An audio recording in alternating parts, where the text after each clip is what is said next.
स्वागत है आप सभी लोगों का मेरे चैनल साइंस और टेक्नोलॉजी में। मैं अनुपम विपुल आप सभी लोगों का स्वागत करता हूं आज के शो फ्यूचर फ्राइडे में। If you want to watch this video in English please click the description, click the first link that will take you to my English only channel. तो आज हम लोग बात करेंगे प्रोग्रेस वर्सेस डाइवर्सिटी पार्ट 3 के बारे में। तो आइए इसे समझते हैं। तो सबसे पहले समझिए कॉन्टेक्स्ट क्या है, क्योंकि मैं पार्ट 1 एंड 2 बना चुका, मैं मना रहा हूं कि आप देख चुके हो, लेकिन एक जस्ट छोटा सा ओवरव्यू ले लेते हैं। तो प्रोग्रेस जो होता है वो होता है आपका नेवर एंडिंग मार्च है। मतलब कि इसका कोई डेस्टिनेशन नहीं होता, ये जर्नी ही है, आपको चलते ही रहना है, पहुंच नहीं जाइएगा कहीं। परफेक्शन ये प्रोग्रेस वैसा होता है। और उसका साइंटिफिक डेफिनेशन क्या है? आपको ज्यादा से ज्यादा काम करना है, कम से कम एनर्जी, मतलब कम से कम ताकत लगाइए, कम से कम समय में एनर्जी और टाइम कम लगना चाहिए, प्लस कॉन्सिक्वेंसेस कम होना चाहिए। यानी नुकसान जो है, आप कोई भी चीज करेंगे उसमें थोड़ा नुकसान होगा ही।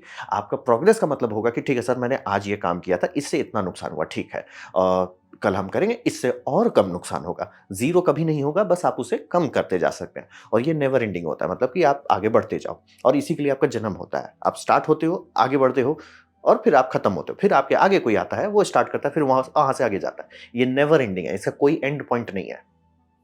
ठीक है। अब रहा बात की डाइवर्सिटी, जो आप सुनते हैं वो आता है कि इंसान का स्टार्टिंग पॉइंट बहुत रफ था। आइसोलेटेड आइलैंड्स में हम लोग जन्म, आइलैंड मतलब भले लैंडलॉक था, लेकिन ऐसा हिमालयाज, आज हम लोग उसके ऊपर से प्लेन से चले जाते हैं, वो पहले नहीं था।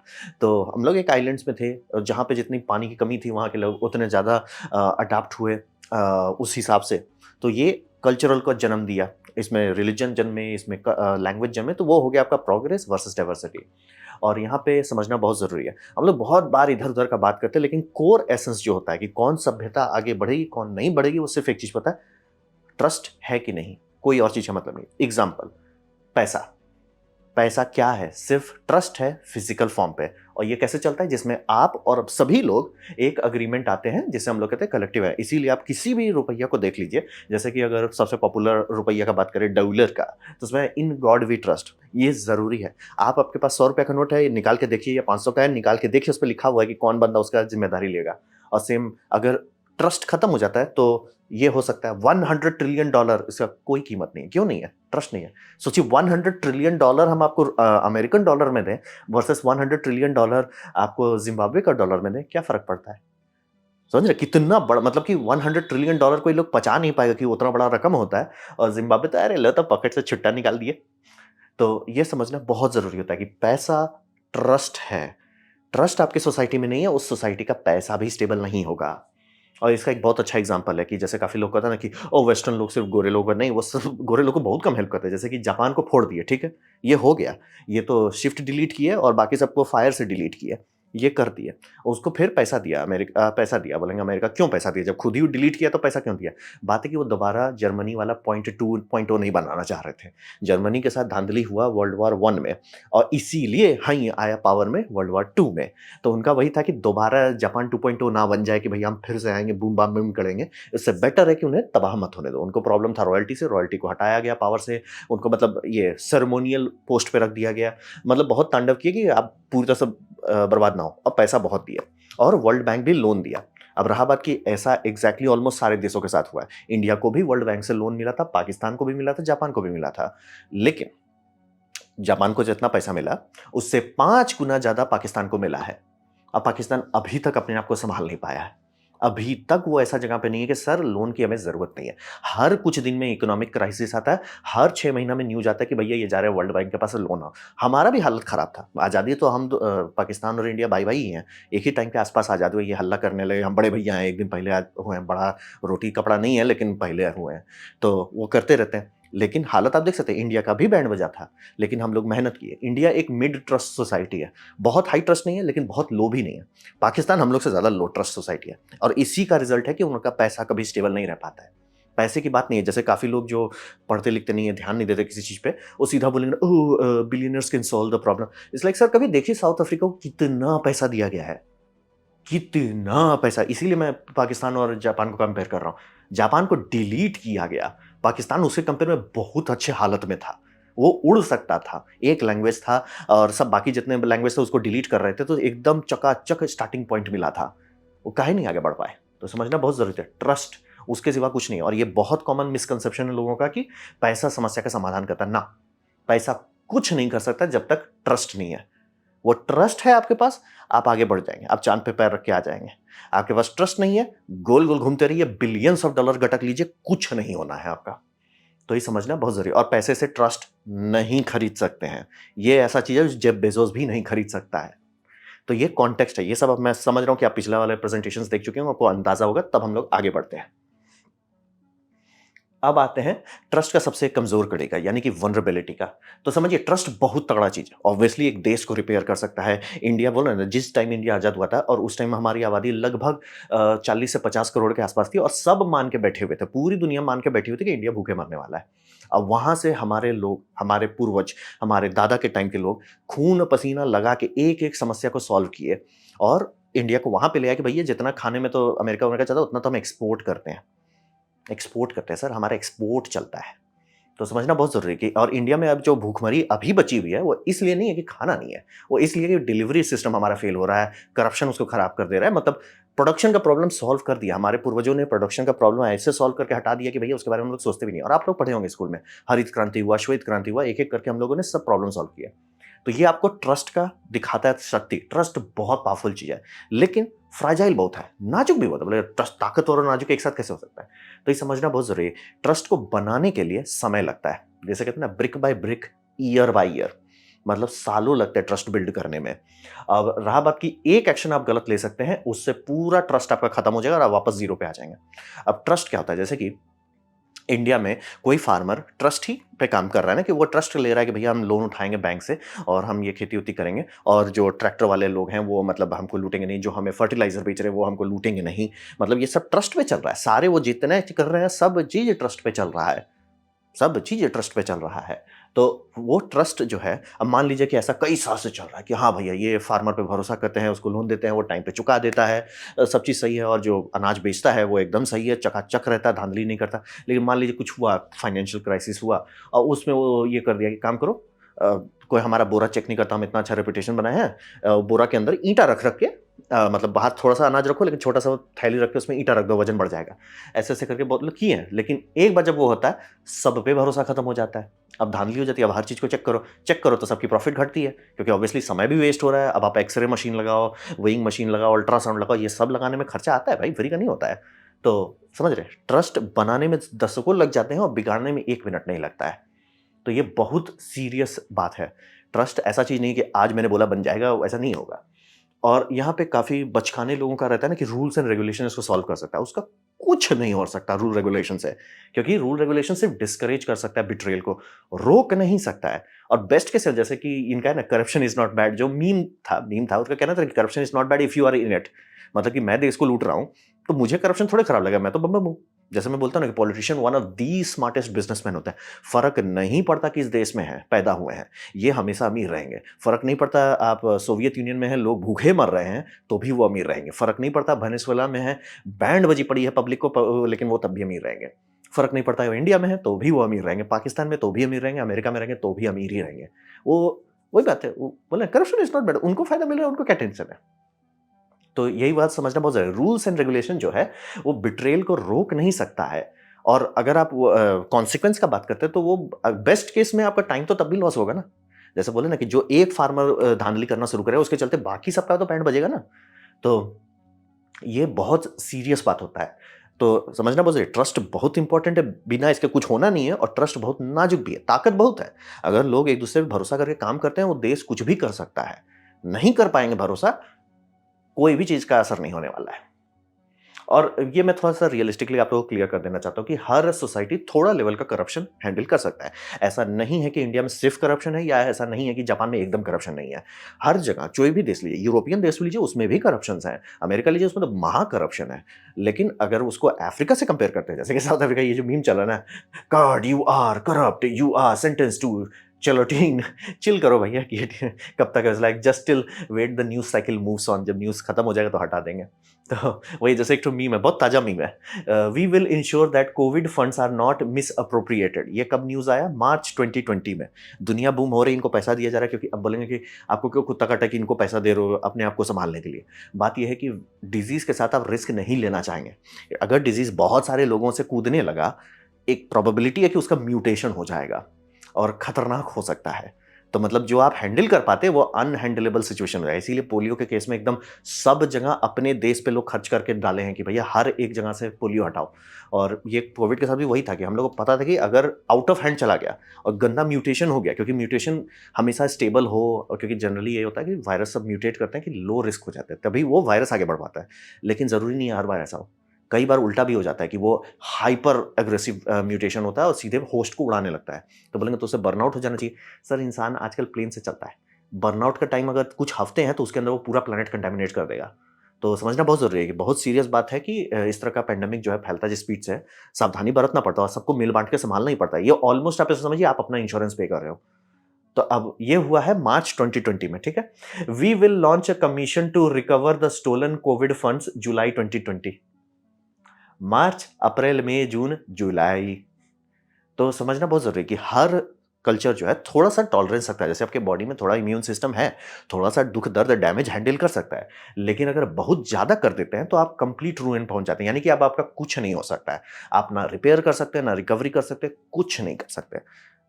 बस हो कर सकते हैं, कुछ नहीं किया जा सकता है। ये समझना बहुत ज़रूरी है कि ट्रस्ट बहुत वल्नरेबल चीज़ होता है। उसके भरोसे दुनिया बन जाती है, उसका टूटने में उसको लेकिन ज़्यादा टाइम लगा। ऑलमोस्ट काँच जैसा है, काँच आप ये देखें ना कि मजबूत होता है, भरपूर रहा है, क्रैक करता है, तुरंत खत्म हो जाता है, ऑलमोस्ट काँच जैसा है। अब रहा बात कि इसको हम लोग ऑब्जर्व कैसे करते हैं, तो इसको हम लोग ऑब्जर्व करते हैं पावर से। तो पावर ये समझिए कि पावर नाम का कोई चीज़ नहीं होता है, ठीक है? ऐसा नहीं है कि पुतिन है या शी जिनपिंग है तो वो पावर है, उसमें पावर है, उसको गोली मारो, गोली को कुछ नहीं होगा, मतलब गोली बाउंस कर जाएगा, ऐसा नहीं है, वो सुपरमैन नहीं है। पावर वैसा कुछ नहीं होता, कोई टेंजिबल थिंग नहीं है, ठीक है? ये है क्या तब? ये है trust and belief in other. मतलब कि बाकी सारे लोग, नीचे वाले जो लोग हैं, वो आप पे भरोसा कर रहे हैं। चाहे वो आप डेमोक्रेटिक रास्ते से आएँ, चाहे रिवॉल्यूशन के रास्ते से आएँ, हो वही रहा है कि लोग आप पे भरोसा कर रहे हैं। वो भरोसा आपको ताकत दिया है। आपके पास ताकत अपना नहीं है। आप कुछ ऐसा नहीं हो कि हम हैं तो बम है। पुराने टाइम में ट्राइब्स के टाइम में होता था जो चीफ्टन रहते थे, वो वॉरियर रहते थे, एकदम हष्ट-पुष्ट रहते थे, सबको मार-पीट के सँभालते रहते थे। ऑलमोस्ट बेसिक प्राइमोर्डियल लेवल का प्रोटोकॉल चलता था। लेकिन आजकल वैसा नहीं होता। आजकल होता है कि आप कितने लोगों को अपने उसमें ला पाते हैं, मतलब अपने इन्फ्लुएंस में ला पाते हैं। आप सबसे समझदार हैं, आप देश का भला कर सकते हैं, लेकिन अगर एक मतलब बुरा आदमी है, दुष्ट आदमी है, लेकिन वो सबको इन्फ्लुएंस करने में एक्सपर्ट है कि भैया तुम सब हमें वोट दो, हम तुम सबको चूना लगा देंगे, और वो ऐसा कर पाता है, कोई फ़र्क नहीं पड़ता। ये समझना बहुत ज़रूरी है। तो उसके पास पावर कहाँ से आया? पावर उसका नहीं है, पावर उन लोगों का है जो इन्होंने पावर इसको दिया। तो ये समझना बहुत ज़रूरी है। ट्रस्ट एंड बिलीफ अदर्स जो उनको देता है। मतलब कि चाइनीज़ पब्लिक इसको पावर देती है कि ये कुछ भी कर सके। रशियन पब्लिक पावर देती है व्लादिमीर पुतिन कुछ कर सके। डोनाल्ड ट्रंप को अमेरिकन पब्लिक पावर देती है। ये समझना बहुत ज़रूरी है। पावर कुछ ऐसा होता नहीं, और ये कई बार लोग दिमाग से उतर जाते हैं कि बस पावर है। पावर थोड़ी है, पावर आप दे रहे हो। और यहाँ पे समझिए पोज़ीशन ऑफ पावर जो होता है बहुत डेंजरस होता है, बहुत आग से खेलने वाला बात है। अब रहा बात कि हमारे वर्स्ट इम्पल्स जो हैं, उसको ये फ्रीडम दे देता है। यानी कि अगर बंदा दिल का साफ है, तो पावर देने में टेंशन नहीं होता, लेकिन अगर दिल का साफ नहीं है, ओह! तो बोलेंगे पता कैसे चलेगा? यही तो प्रॉब्लम है, पता नहीं चलेगा। क्योंकि जैसे मान लीजिए आप उस जगह पे हैं जहाँ पे आपकी कोई भी गलती पे आप पे मिसाइल मार दिया जाएगा, ऑब्वियसली आप बिहेव करोगे। जैसे बोलते हैं ना कि इंसान अच्छा है, बुरा है, कैसे जानेंगे? बिना सिक्योरिटी कैमरा के जानेंगे। क्योंकि अगर आप सिक्योरिटी कैमरा लगाए हुए हैं हर जगह और हर किसी पे नज़र रख रहे हैं, हर कोई अच्छा बिहेव करेगा। लेकिन अच्छा आदमी तो वही होगा जहाँ कोई सिक्योरिटी कैमरा नहीं। मान लीजिए उसके सामने पर्स गिरा हुआ है और पर्स उठाता है और देखता है कि हाँ, फ़ोन करके बताता है, "सर आपका पर्स मिला है।" वो अच्छा आदमी है, कैमरा हो चाहे नहीं हो। लेकिन दूसरा है जो पर्स देखा, उठा लिया, फिर देखा अगल-बगल, अरे कैमरा है, तो फिर हाँ, हाँ भाई उठाया, उसको रिटर्न करना है। समझना बहुत ज़रूरी है। तो ये जब आप उस पोज़ीशन पे आते हैं, पोज़ीशन ऑफ पावर पे, तो आपके पास फ्रीडम होता है। यानी कि अब आपके ऊपर से कैमरा हट गया है। अब आप कुछ भी कर सकते हैं। कुछ भी कर सकते हैं। तो ये बहुत खतरनाक है और ये समझना बहुत ज़रूरी है। ये कहानी कि पोज़ीशन ऑफ पावर पे आके लोग थोड़ा धांधली हो गए, जो कि लोगों को काफ़ी बार चौंकने वाला लगता है। अरे! ये ऐसा तो पहले नहीं था। अरे! सिक्योरिटी कैमरा था उस टाइम उसपे। अब सिक्योरिटी कैमरा हट गया है। मतलब हमारे ऊपर जो कल्चरल रिस्ट्रेंट है, वो रिस्ट्रेंट पावर हटा देता है। तो उस टाइम में जो आपका मतलब अंदर से निकलेगा वो कोई नहीं जानता है। ना आपका हम जानते हैं, ना आप मेरा जानते हैं। तो ये tale as old as time कहा जाता है। ये मतलब हमेशा विलेज चीफ में भी वही होता था कि भैया ये बंदा है और सब लोगों ने वोट किया, बाद में पता चला ये विलेज चीफ तो बहुत धांधली करने लगा, अपना बहुत पावर का मिसअब्यूज़ करने लगा। चाहे वो प्राइम मिनिस्टर का हो, ये राजा-महाराजा का, ये हमेशा हुआ है। पोज़ीशन ऑफ पावर इसीलिए बहुत खतरनाक चीज़ है। तो रहा बात कि हम लोग पोज़ीशन पावर बनाते क्यों हैं? और अगर मैं बात कर रहा हूँ विलेज ऑलमोस्ट ट्राइबल लेवल की बात कर रहे हैं, तो रहा बात कि हम लोग क्यों करते हैं, ये समझिए ये जो रिस्क है ये हम लोग टॉलरेट इसलिए करते हैं कि अगर सोसाइटी के पास लीडर नहीं हो तो केओस खाना खाने आ जाएगा। केओस मतलब सबकी ले लेगा, जो होता है केओस इज अ लीडर, वो वाला बात समझना बहुत ज़रूरी है। बहुत ज़्यादा तबाही मचेगा। मतलब हर सोसाइटी जूता चप्पल खाने के बाद ही सीखा कि एक लीडर हमेशा होना ज़रूरी है। भले उस वो मिसयूज़ कर सकता है पावर को, लेकिन वो होना ज़रूरी है, पोस्ट ज़रूरी है। तो ये हम लोग बहुत बहुत खून खराबा के बाद सीखे हैं। तो वही है। अब रहा बात कि ठीक है, ये तो हम बता दिए कि तांडव क्या है। अब रहा बात कि इसका सॉल्यूशन है, हाँ, सॉल्यूशन है, जिसे कहते हैं चेक्स एंड बैलेंसेस। यानी कि अभी जैसे 2,50,000 रशियन लोग मारे जा चुके हैं, लौंडे मारे गए हैं। अब रहा बात इसके लिए कौन ज़िम्मेदार है? इसके लिए पुतिन ज़िम्मेदार है? नहीं, पुतिन नहीं ज़िम्मेदार, क्योंकि पुतिन आने से पहले बताया था कि हम देश को काट देंगे। वो आया है आपका Vladimir पुसेस passes the law that may keep him in office 2036। सबसे पहला ये इसका डिक्री था। आते ही ऑफिस में बोला कि हम भगवान हैं, हम कॉन्स्टिट्यूशन रीराइट कर रहे हैं। उस टाइम अगर ये 2,50,000 लौंडे उस टाइम रिवोल्ट कर देते कि ना जी ना, कॉन्स्टिट्यूशन आपसे ऊपर है, कॉन्स्टिट्यूशन किसी भी इंसान से ऊपर है, वो इसी के चेक्स एंड बैलेंस के लिए बनाया गया है, तो आज वो फ्री के नहीं मारे जाते। लेकिन आप उस टाइम शांत रहे, अब मरिए। और ये तो मैं ताज़ा वाला बात कर रहा हूँ, जो रशिया एक्नॉलेज किया है कि हाँ भाई उतने तो जा चुके हैं, और गेस लोगों का नंबर बहुत ज़्यादा बड़ा आ रहा है। और अगर ये बात सही है कि मिलियन तक वो तय कर सकते हैं आने वाले 1-2 साल के और अंदर, there won't be a Russia. और उसके लिए जिम्मेदार पुतिन नहीं होगा, ये लोग खुद होंगे, क्योंकि जब वो आया पोजीशन ऑफ पावर पे चेक्स एंड बैलेंस इसीलिए लगाया गया था, इसीलिए टर्म लिमिट था कि कोई ज्यादा नुकसान ना करे। लेकिन उसको आपने ओवरराइड कर दिया, पब्लिक जो सोते रही, मरो। सेम यही हुआ, जिनपिंग जो है वो आया तो लिटरली सबसे पहला काम कि हमको लाइफ लॉन्ग एम्परर बनना है, और कोई नहीं रोका। अब कल को जब ये मान लीजिए चाइना को किसी वॉर में डाल देता है, और तबाही मचा तो चुका ही है, वन चाइल्ड पॉलिसी ठीक से रिकवर नहीं कर पाया, और इकोनॉमिक क्राइसिस डाल चुका है, जो छिपा के रखा हुआ देखिए कितना टाइम तक छिपा पाता है। पॉपुलेशन क्राइसिस तो एब्सोल्यूट हो गया है, लेट इट रॉट मूवमेंट हो चुका है। और मैं कैसे जानता हूँ वो सच में हुआ है, प्रोपेगेंडा नहीं है, ये खुद बोल रहा है लेट इट रॉट मूवमेंट नहीं करना चाहिए। तब समझिए, सोच लीजिए अगर डिक्टेटर कभी किसी चीज के बारे में बात करने लगता है, समझ लिए मामला बहुत गंभीर है। ये ऐसी बात होगी ना कि जब छिपा आप नहीं पा रहे हैं, तो बहुत ज्यादा बात है। तो रहा बात कि इतना बुरा कैसे हो गया कि चाइनीज लोगों की ऐसे तोड़ कैसे दी कि पब्लिक के पास बस एक ही ऑप्शन बचा, भैया त्याग दो दुनिया को। कैसे हुआ? इस ये जब पावर में आया था तब आपके पास ब्रेक था, सीसीपी के पास ब्रेक था, वो ब्रेक लोगों ने लगाया नहीं, मरो। चाहे इसी का देख लीजिए, बेलारूस क्यों नहीं ग्रोथ कर पा रहा है ठीक से, सिर्फ रशिया के भरोसे क्यों चला रहा है? रशिया क्यों डिसाइड कर रहा है कि बेलारूस में क्या होगा क्या नहीं होगा? ये आए प्रेसिडेंट, ये अब डायलॉग ज्यादा, president claims he is not clinging to power. 30 साल से बैठे हो वो महाराज, एक जनरेशन होता है 30 साल, 30 साल से बैठे हुए हो। ये दूसरा यूरोप में, वही समझना बहुत जरूरी है कि चेक्स एंड बैलेंस हम लोग लगाते हैं पोजीशन पावर में। जो आप सबसे बेस्ट ट्रस्ट वर्दी बंदा को भी डाल दीजिए पोजीशन ऑफ पावर में, ऐसा चीज निकल सकता है कि खतरनाक हो जाए। और रहा बात कि हमारे पास ऑप्शन नहीं है, अल्टरनेट नहीं है, तो डालना ही पड़ता है। लेकिन हाँ, चेक्स एंड बैलेंस, यही डेमोक्रेसी का सबसे बड़ा बात वही है, चेक्स एंड बैलेंस। कि कोई आके हम राजा है महाराजा हम सबकी काट देंगे, वो ना हो, इसीलिए चेक्स एंड बैलेंस बनाया जाता है। और जो भी काटने आता है वो सबसे पहले कॉन्स्टिट्यूशन काटता है। लोग अगर चुपचाप से कॉन्स्टिट्यूशन कटने देते हैं, फिर लोग मारे जाते हैं। ये हो चुका है, एक बार की बात नहीं है, 100 बार की बात नहीं है। ये मतलब ऑलमोस्ट घड़ी जैसा है कि लाइक जैसे आपने नदी के ऊपर बांध बनाया है, नदी का सरफेस एरिया एक्सपैंड हो गया, नीचे ड्राउट आ गया, ऊपर ओवर इवेपोरेशन हुआ, कुछ साल में नदी खत्म हो गई। एग्जैक्टली वही है, 30 साल में खत्म नहीं है, वही वाला होता है। सीधा बात है, मतलब कि ये आपको देखना नहीं है, इट्स लाइक सर आपने ये स्टेप कर लिया, हाँ अब ये स्टेप होगा। तो सबसे बेस्ट तरीका होता है ये समझने का कि कौन कल्चर टिक पाएगा जिसमें सक्सेशन अच्छे से बनाया जाता है। यानी कि ये आज है, कल कौन होगा। जैसे कि ट्रंप अच्छा है या बुरा है, इस बात पे मान लिया अगर ट्रंप 2 टर्म ऑफिस कर चुका है, प्यार से इज्जत से स्टेप डाउन करता है, प्यार से विंसेंट को रखता है कि भैया अब तुम लड़ो हमारे तरफ से, that is a good leader. बुरा लीडर होगा अगर ट्रंप बोलता है नहीं हम ही सेकंड पोस्ट में, तब उसको बोला जाएगा लाइक सर अब आप येलो में आ गए हो, ग्रीन में थे अब आप येलो में आ गए हो। और मान लीजिए सेकंड टर्म कर देते हैं, वो कुछ लोग कह रहे हैं कि कॉन्स्टिट्यूशन में थोड़ा सा क्लॉज है कि उसने 2 कंसेक्यूटिव नहीं कंप्लीट किया। लेट्स जस्ट से मान लीजिए उसको कहता है, उसके बाद भी अगर वो छोड़ देता है, चलो ठीक है, तो लोग बोलेंगे थोड़ा ज्यादा हो गया था। लेकिन अगर वो पुतिन वाला रास्ता पे चल जाता है कि नहीं हमें भगवान है, तो उसको सीधा गोली मारना पड़ेगा। तो ये समझना बहुत जरूरी है, सक्सेशन सबसे बढ़िया चेक्स एंड बैलेंस होता है। कितना भी अच्छा कोई हो, मिनिस्टर हो, उसका हमेशा ये होना चाहिए सर आपके बाद कौन आएगा, और अगर इसका जवाब नहीं आ रहा कि आपके बाद कौन आएगा, तबाही मचने वाली है। सोवियत यूनियन क्यों टपका, लोगों को इसमें ये नहीं समझ आता है, उसमें स्टालिन का ही हाथ था, स्टालिन का कोई सक्सेसर नहीं था, स्टालिन बस सबको मरवा रहा था, तुम इसको मार दो हम इसको मार देंगे, तुम इसको मार दो, इसको सबको मरवा रहे हो, भैया तुम्हारे बाद कौन रहेगा, नहीं हम तो भगवान है, इट्स लाइक मरो मरो।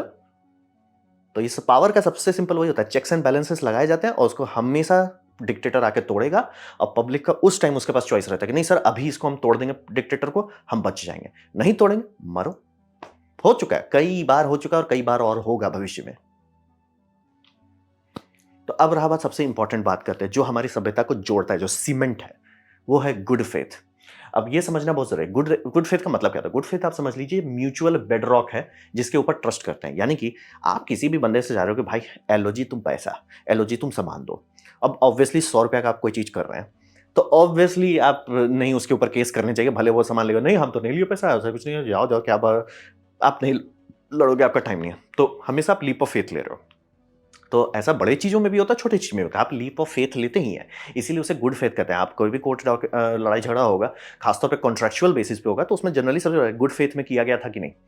गुड फेथ समझना बहुत जरूरी है। ये बोथ पार्टीज को ऑनेस्ट रखने का एक्सपेक्ट करता है और काइंडली ट्रीट करने का एक्सपेक्ट करता है। यानी कि आप मिसाइल मारने के लिए नहीं आ रहे, मतलब कि जैसे मान लीजिए 2 कंपनी का मर्जर्स हो रहा है तो एक्सपेक्ट किया जा रहा है कि दोनों कोशिश करेंगे भैया मिल बांट के खाएंगे, ये गुड फेथ आर्ग्यूमेंट हुआ। लेकिन अगर एक कंपनी बोलती है नहीं नहीं भैया हम इसको थोड़ा सा ऐसा ऐसा दिखा के यहाँ साइन करा के हम उसको ले लेंगे, कोर्ट सीधे फेंक सकता है उसको कि नहीं सर आप गुड फेथ में नहीं किए थे। अब बोले नहीं उसका लॉयर को पकड़ लेना चाहिए था, कैसे ना, सारे कोर्ट डॉक्यूमेंट्स में बाय लॉ गुड फेथ लिखा जाता है, बाय लॉ। और मतलब ऐसे गुड फेथ लेने करके नहीं लिखेंगे, वो उसको कहा जाता है negotiating in bad faith, negotiating good, बहुत इंपॉर्टेंट पॉइंट है, वही पूरा जस्टिस सिस्टम गुड फेथ पे बनाया गया है। तो समझना बहुत जरूरी है। और इसका फायदा क्या होता है, इसका फायदा होता है शील्ड होता है पार्टनरशिप। जैसे 2 पार्टनरशिप आप बनाते हैं, गुड फेथ दोनों पार्टी कर रहा है तो पार्टनरशिप ग्रो करता है, मतलब 1 साल का बात नहीं, कई साल का बात होता है। और एक्सप्लॉइटेशन प्रिवेंट करता है। जैसे मान लीजिए कि आप कई बार जो दुकान में आप जाते रहते हैं, मान लीजिए खूब आप उसमें खरीदारी करते हैं, कभी आप ज्यादा पे कर दिए तो वो लौटा देगा, तो आपको गुड फेथ वाली बात हो जाती है। कभी आप मतलब कम पे किए और वो नहीं मांगा आपसे, तभी अब अरे हमको लगता है सर हम कंप्लेन किए, लोग होता है, ये हुआ गुड फेथ। इससे दोनों का भला होता है, दोनों का, सिर्फ एक का नहीं, दोनों का भला होता है और लॉन्ग टाइम रहता है। इससे ये एक्सप्लॉइटेशन बच पाता है।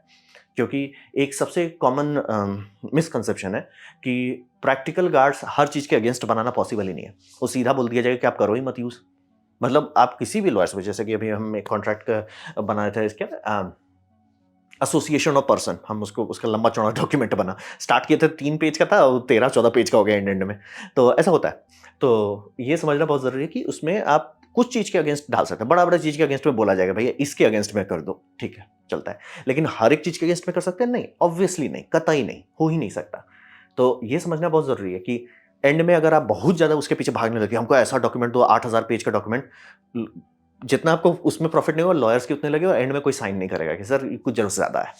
तो ये रियलिटी आपको आना पड़ेगा कि कई बार ना हम लोग को थोड़ा लगता है कि हम ये बना लेंगे वो बनाए, सर कुछ नहीं कर सकता आप, रियलिस्टिकली आप कुछ नहीं कर सकते, सिर्फ गुड फेथ में चलते हो। और यहाँ पे भी वही बात होती है कि आप 100 लोगों पे गुड फेथ करोगे, अगर 90 लोग आपका गुड फेथ रिटर्न करते हैं आप बल्ले बल्ले, अगर 90 के ये मतलब उल्टा हो जाता है कि 10 ही रिटर्न करते हैं और 90 मिसाइल मारने लगते हैं, आपकी पूरी सभ्यता मर जाएगी, इंक्लूडिंग यू।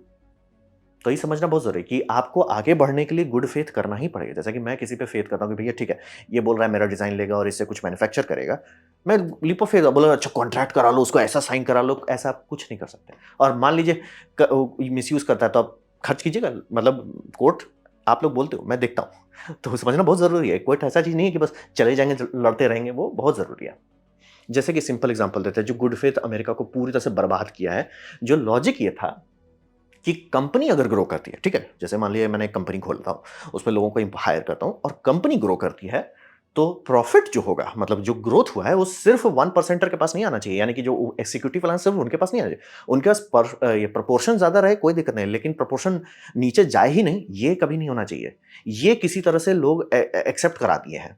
ये सबसे बड़ा मतलब गुड फेथ की वाट लगाना है सीधा भाषा में। जैसे कि बहुत पहले टाइम में, बहुत पहले से लोग अलर्ट कर रहे थे, खासतौर पे 90s में जब रेगन थोड़ा सा कुछ गलत चीज पे रूल पास कर दिए, कि था कि सीईओ टू वर्कर रेशियो जो है, सीईओ टू वर्कर पे रेशियो जो है, वो था पहले, मतलब आप बात कर रहे हो 1960s में, यानी कि गोल्डन टाइम ऑफ अमेरिका में, उसमें आपका वर्कर के अगेंस्ट में अगर सीईओ को कंपेयर, सीईओ 20 गुना ज्यादा कमाता था। तो आपको लगा 20 गुना ज्यादा कमाता था, हाँ।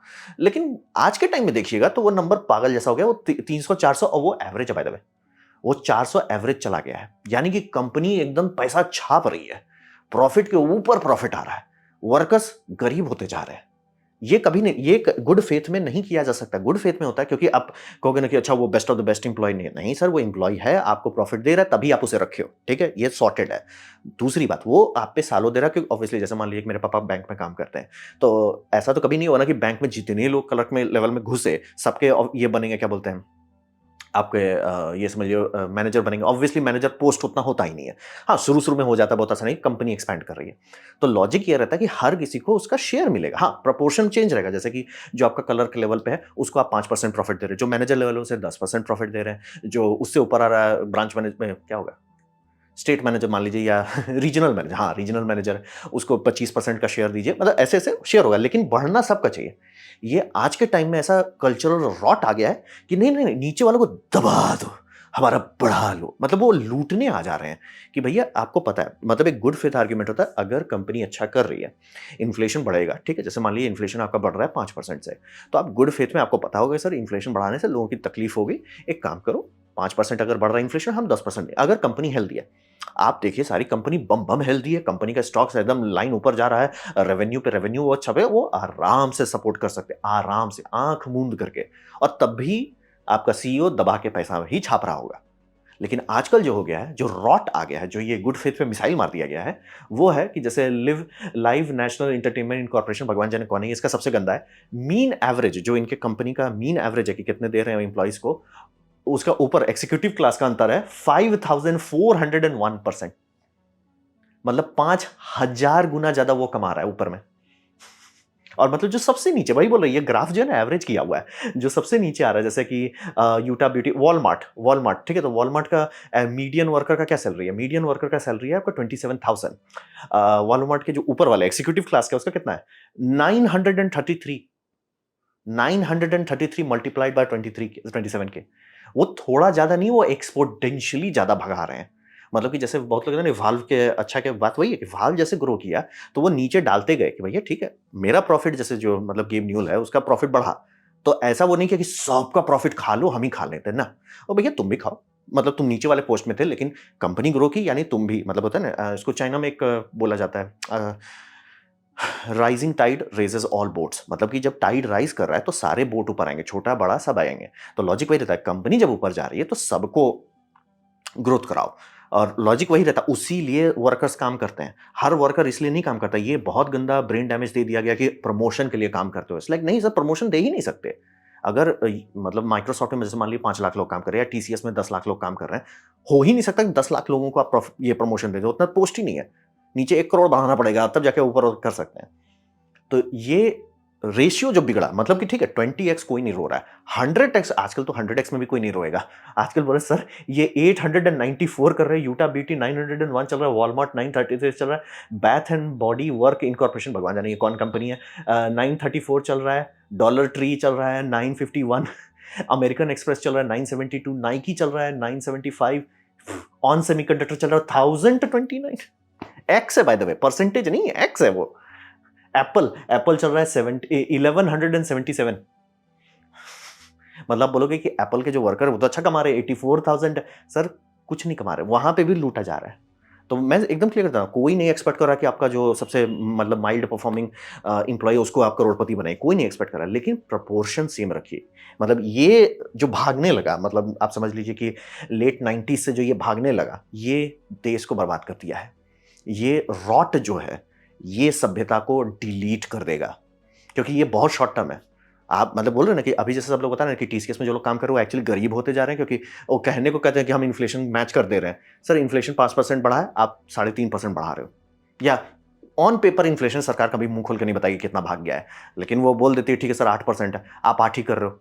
एक्चुअली इन्फ्लेशन रियल में उससे ज्यादा है, पता चला हो तो भैया इस साल एक्स्ट्रा काम जो किया वो और गरीब हो गया। तो यही समझना बहुत जरूरी है। गुड फेथ पे मिसाइल मार दिया गया और लोगों का दिमाग इतना रॉट कर गया कि उनको समझ में नहीं आता। कैसे लाइक वर्कर्स को ले लो, नहीं सर, वर्कर आप पे भरोसा कर रहे हैं। मैं नहीं एक्सपेक्ट कर रहा हूं कि आप हर वर्कर को एकदम अमीर बना, लेकिन अगर कंपनी ग्रो कर रही है उनको भी दीजिए, मतलब प्रोपोर्शनली कुछ तो दीजिए। आप आराम से, जैसे कि इंडिगो का पूरा ऐसे ऐसे लाइन एकदम मिसाइल की तरह ऊपर जा रहा है, और भैया जो नीचे वाले वर्कर हैं बोले भैया हम तो गरीब होते जा रहे हैं। वो नहीं होना चाहिए। ये 1000 कोको कोला 1883 पे चल रहे हैं महाराज। वेस्टर्न डिजिटल 3000, भैया कितना गंजा लूट रहे हैं भाई। तो ये अनस्टेबल कर देता है। ये आप गुड फेथ की वाट लगा रहे हो। ये सबसे मतलब करोसन, इसी को कहते हैं करोजन, यहीं पे सभ्यता टूट जाती है। ये कभी इतना खराब नहीं होना चाहिए था। अब बात करते हैं भविष्य का। तो यहाँ पे समझना बहुत ज़रूरी है कि हम लोग को ये समझना पड़ेगा इंसान, इंसान क्यों है? वो इसलिए है कि जानवर भविष्य नहीं देख सकते, हम लोग देख सकते हैं। अब भविष्य में ऐसा नहीं करो कि अच्छा ये यहाँ से दौड़ रहा है तो यहाँ जाएगा, वो नहीं। मतलब कि अगले सीज़न में क्या होगा, मतलब कि टाइम होराइज़न हमारा बहुत लंबा है। तो यहाँ पे समझिए, यहाँ पे हमारे पास एक फिलॉसफी आती है जिसे कहते हैं must toil today that we have a better future. मतलब कि आप आज खटो ताकि कल बेहतर हो। जैसे कि मैं मेहनत कर रहा हूँ, डेली वीडियो बना रहा हूँ, खूब मेहनत कर रहा हूँ, क्यों? ताकि कल मेरे बैंक अकाउंट में थोड़ा सा पैसा रहे। अब रहा बात की कल जो है, काफी बार आप ये आराम से आप नोटिस कर सकते हैं, जो लोग सक्सेसफुल हैं वर्सेस जो अनसक्सेसफुल हैं, कल का कल देखेंगे। ये आइडिया सभ्यता लेवल पे अगर सब लोग कर रहे हैं, मतलब ये प्रिवेलिंग विजडम है कि अरे कल का कल देखेंगे, कल का कल लोड लेंगे, वो सभ्यता लटक जाने वाली है। क्योंकि tomorrow becomes real very soon. मतलब कि कल जो है वो बहुत जल्दी आ जाता है। जैसे कि हमको था जब ये टीवी लिए थे, ओलेड लिए थे, तो हमको तो पता था कि बर्न इन हो जाएगा, ज़्यादा लंबा नहीं चलेगा। तो उस टाइम उतना सीरियसली नहीं थे। अब ये जलने लगा, यहाँ से जल गया है, नीचे जल गया है। ज़्यादा चला नहीं है। तो होता है, वही बोला, जो कल है वो ज़्यादा दूर नहीं है। तो tomorrow becomes real very soon. तो यहाँ पे समझिए, अब एक बहुत इंपॉर्टेंट बात है जो आपको पर्सनली समझना पड़ेगा। Life is suffering. अगर आपको कोई ये बता रहा है कि लाइफ में सफरिंग नहीं होना चाहिए या सफरिंग नहीं है, आप सफर कर रहे हो, ऐसा कुछ बता रहा है, तो या तो वो आपको कुछ बेच रहा है या तो आपसे नफरत करता है, और कोई रास्ता नहीं है। Life is suffering. आपको कोई भी और कुछ बता रहा है, वही बोल रहे हैं, या तो सेल्समैन है या तो आपको डुबाना चाहता है। तो toiling for a better future ना, ये इकलौता ऐसा चीज है जो ये बहुत टॉलरेबल करता है और इवन डिजायरेबल कर देता है। यानी कि जैसे मैं खटता हूँ, कुछ प्रोजेक्ट बनाते हैं, मेन काम जो हो रहा है उसके साइड में हम कुछ खटते हैं, कुछ बनाते हैं, और उसका वो जब सक्सेस होता है तो वो जो खटे थे उसको स्वाद दे देता है। अब उस स्वाद से हमको आता है कि यहाँ और खटते हैं, क्योंकि खटना तो हमको ऐसे भी है, खटना तो वैसे भी है। अब इसीलिए आप देखिए, जो लोग लेजी रहते हैं वो ज्यादा मिजरेबल रहते हैं। इसलिए लेजीनेस आपको इतना मिजरी दे सकता है जो आप पचा नहीं सकते, बर्बाद करके रख देगा। खटिएगा, आप आराम से रहिएगा, आराम से सुतिएगा। तो ये समझना बहुत जरूरी है, लाइफ इज सफरिंग, ये एक्सेप्ट करना है। और उस सफरिंग को मैनेजेबल बनाने के लिए हम उसे फ्यूचर में शिफ्ट करते रहते हैं। ये मैं एकदम क्लियर करता हूं, ऐसा कोई नहीं बोल रहा कि हर चीज फ्यूचर पे शिफ्ट कीजिए। ऑब्वियसली थोड़ा आज में भी रहिए, आज को भी इंजॉय कीजिए, लेकिन 40-50, 40-60 ये सब रेशियो पे रहिए।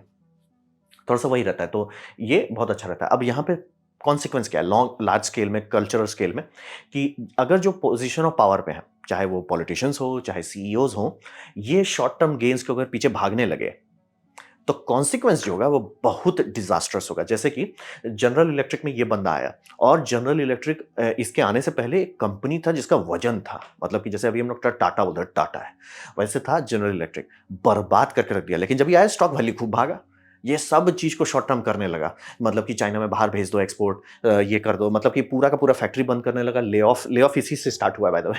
जो ऐसे मास ले ऑफ होता है ना, वो यही बंदा स्टार्ट किया था कॉन्सेप्ट। सब धड़धड़ा के काट दिया, मतलब पूरा कंपनी खोखला कर दिया, सिर्फ एक्विजिशन, बेसिकली स्टॉक धांधली करके ये दिखा दिया कंपनी बड़ा हुआ, और निकल गया खूब पैसा। और जनरल इलेक्ट्रिक आज तक रिकवर नहीं कर पाया। मतलब कि जो उसका ओरिजिनल था वो लिटरली उसके पार्ट्स बेचने लग गए। भैया कुछ है ही नहीं कंपनी में, क्यों बोले ना, सिर्फ स्टॉक के लिए चल रहे हो, जो आपका पीछे बैकबोन था उसको तो आपने खोखला कर दिया। तो ये कर दिया। फिर एनरॉन, एनरॉन का जो तांडव हुआ था, वही बोला ना, how millions of innocent Americans lost their life savings. Enron भी बहुत धांधली किया। तो ये समझना बहुत जरूरी है। जैसे कि ये लोग अभी हाइपरलूप का धांधली कर रहे हैं, मेरे को अगर पता है कि हाइपरलूप नहीं चलेगा तो इनको भी पता है, तो ये लोग कर क्यों रहे हैं? ये कर रहे हैं जिसे कहते हैं पंप एंड डंप। यानी कि पब्लिक को हाइप करा देंगे, उस टाइम में ये सेल कर लेंगे, और उस टाइम में वो उनका मतलब कि इसमें मान लिया अभी वो $1 मिलियन डाले हैं, हाइप करके आराम से रिटेल इन्वेस्टर को आईपीओ के टाइम पे आराम से 10-20 मिलियन कर लेंगे। मतलब कि जो 1 मिलियन डाले उसको 10-20x कर लेंगे, और उसके बाद वो निकल जाएंगे, बाद में सब बर्बाद हो जाएगा। आप मतलब जैसे ये हाइड्रोजन ट्रक है, अगर मुझे पता है कि हाइड्रोजन में 8 मेगाजूल पर लीटर है वर्सेस डीजल में, वो डीजल को नहीं रिप्लेस कर सकता है, तो ऐसा नहीं है कि इन्वेस्टर्स को नहीं पता था। जो आईपीओ लोग कर रहे थे उसमें से आधा लोग बेवकूफ थे ऑब्वियसली, लेकिन आधा लोग थे ना, उनको पता था भैया ये धांधली कर रहा है। वो आराम से बस डाले जा रहे थे, डाले जा रहे थे, जैसे पंप किया, सेल कर दिया, निकलो भैया, तुम डूबो, मेरा क्या जा रहा है। सेम थेरेनोस का भी वही है। तो समझना बहुत जरूरी है कि भविष्य थोड़ा देखना होता है। कई बार जो हम लोग हर चीज यही बोले, ये कल्चरल जो हो गया ना, गुड फेथ पे आपने मिसाइल मार दिया और भविष्य को छोड़ ही दिए। मतलब कंपनी, सर कंपनी कल छोड़ो ना, आज का प्रॉफिट निकालो। इट्स लाइक सर, कई बार कल के लिए प्लानिंग आज करनी पड़ती है, नहीं जब कल आ जाएगा तो आप लटक जाओगे। और हो चुका है, ये बात समझना बहुत ज़रूरी। बड़ी-बड़ी कंपनी जिसके बारे में कभी डिस्कशन ही नहीं होता था कि भैया इसका कुछ नहीं होगा। बोल रहे हैं जनरल इलेक्ट्रिक 100 साल से ज़्यादा पुरानी कंपनी है और मतलब ये अमेरिका को बनाया कि भई जनरल इलेक्ट्रिक मतलब अमेरिका इक्वल्स जनरल इलेक्ट्रिक उतना बड़ा कंपनी था। उसको खोखला करके बर्बाद कर दिए ये लोग। एनरॉन मतलब इतना उसको मतलब अच्छे नज़र से देखा जाता, अब तो सिर्फ स्कैम, स्कैम, स्कैम। तो कॉन्टेक्स्ट वही है कि शॉर्ट टर्म में जो होता है ना पंप एंड डंप स्कीम, आप अपना सोच ले रहे हो कि भैया हम पंप एंड डंप करेंगे, हम अमीर हो जाएँगे, देश भूखे मर जाएगा। इट्स लाइक सर वो लॉन्ग टर्म में पहले आप बस ये कर रहे हो कि आप आराम से अमीर की मौत मरोगे, आपके बच्चे नहीं। और रहा बात यहाँ पे हमको थोड़ा-सा लगता है कि फैमिली यूनिट जो टूट गया ना तो लोग देख नहीं रहे हैं अब कि अरे भूखे मरे, मरने दो, मेरा क्या है? And I can't blame them but like वही है, भविष्य पे ध्यान देना पड़ता है। और मैं एकदम क्लियर था, लाइफ इज़ सफरिंग। अगर कोई आपको बता रहा है कि लाइफ सफरिंग नहीं है, वो या तो आपको कुछ बेच रहा है या तो आपसे नफ़रत करता है और कोई नहीं है। बस आप उस सफरिंग को बेटर बना सकते हैं। स्वाद डाल जैसे होता है ना कि थोड़ा-सा बीटर स्वाद अच्छा नहीं लगता है, बहुत करो तीखा लगने लगता है, अच्छा लगने लगता है। पेपर डालते हैं ना, चिली पेपर डालते रहते हैं अपना पिज़्ज़ा सब में। तो कॉन्टेक्स्ट वही रहता है कि आपको उसको स्वाद में बदलना ही पड़ेगा सफरिंग को और उसका सबसे आसान तरीका है भविष्य का सोचो। मैं एकदम क्लियर था 100% मत जाइए भविष्य में, वो भी गलत होता है। लेकिन एटलीस्ट थोड़ा-सा रहे, वो आपका थोड़ा-सा मोटिवेशन देगा और फीडबैक देगा। जैसे प्रोग्रेस का कोई पॉइंट नहीं होता, वैसे ही फ्यूचर का भी कोई पॉइंट नहीं, वो कभी आएगा नहीं, बस वो आपको खुश रखता है आज में। तो इसीलिए बहुत सारे जो कॉन्टेक्स्ट बन गया है सोसाइटी का कि मतलब pump and dump, pump and dump, pump and dump, 10x करके निकल जाओ। इट्स लाइक सर आप भी डूबोगे और पूरा देश ले डुबाओगे। तो ये था मेरा प्रेजेंटेशन इसके बारे में आपका प्रोग्रेस वर्सेस डाइवर्सिटी में पार्ट 3 की क्या-क्या और कंपोनेंट्स लगते हैं एक देश का तरक्की में या उसकी डुबोती में। उम्मीद करता हूँ आपको अच्छा लगा, कुछ सीखने मिला, कुछ समझ में आया। अगर ऐसा है लाइक कर दें, दोस्त से शेयर कर दें, उससे मेरा काफ़ी भला होगा। नहीं अच्छा लगा, नहीं पसंद आया, कोई बात नहीं, आप डिसलाइक दबा सकते हैं। मैं आपसे कहूँगा कमेंट लिखें क्योंकि मैं हर कमेंट को पढ़ने की कोशिश करता हूँ। आपसे कहूँ सब्सक्राइब कीजिए, बेल दबाइए अगर आप फ्री हैं तो। आपने वीडियो देखा, जानकर मुझे बहुत खुशी हुई। धन्यवाद।